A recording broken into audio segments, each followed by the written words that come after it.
कर्तव्य नहीं होता और राष्ट्र प्रेम से बड़ा कोई प्रेम नहीं होता।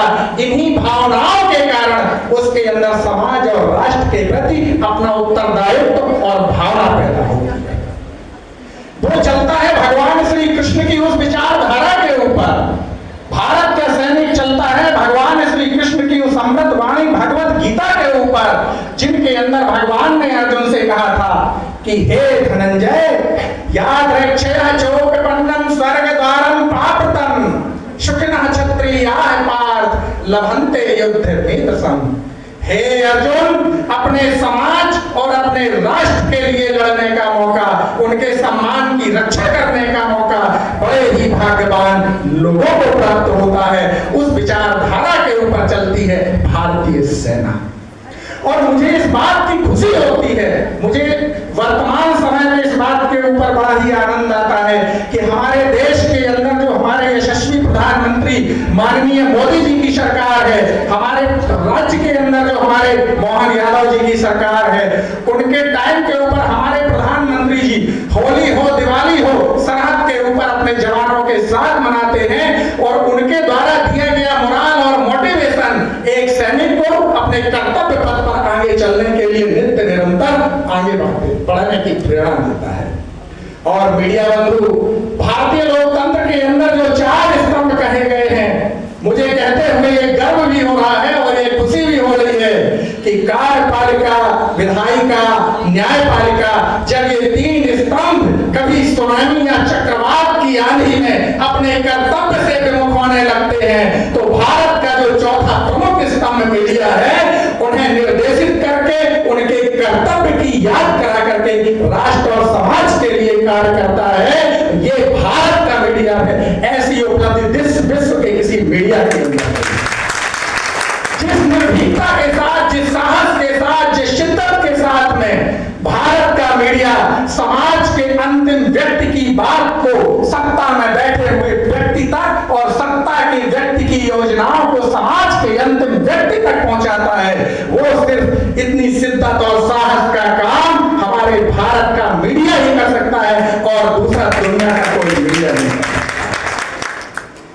अंत में मैं सिर्फ एक प्रश्न अपने मन में लेकर आया था और अपने उसी प्रश्न को अपने मन से आप सबके सामने छोड़ने के लिए जाता हूं।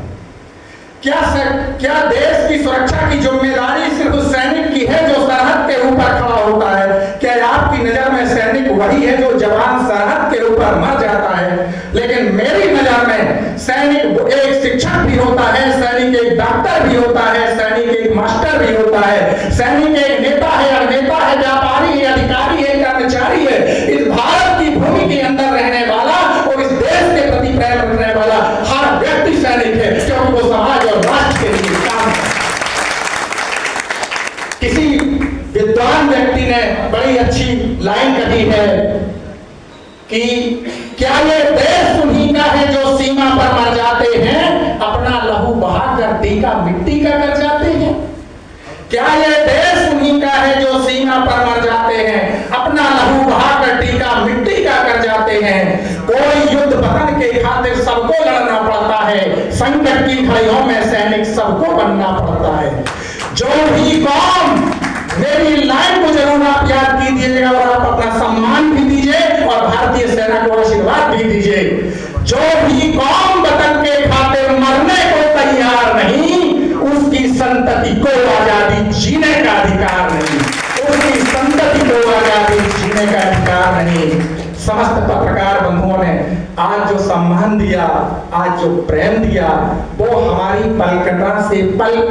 कल्पना से भी परे था, हमें उम्मीद भी नहीं थी। और 21 साल की सर्विस में 46 साल के जीवन काल में मुझे शायद और हमारे इस जिला के अंदर सम्मान सेना को जो मिला, हमारे माननीय ब्रिगेडियर केपी सिंह साहब के निर्देशन में, उनकी अध्यक्षता में हम लोगों को आने का मौका मिला।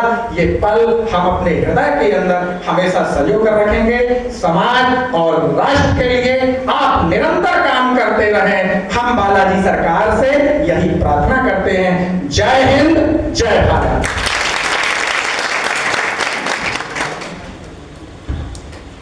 आदरणीय गोस्वामी जी को सुनने के बाद तो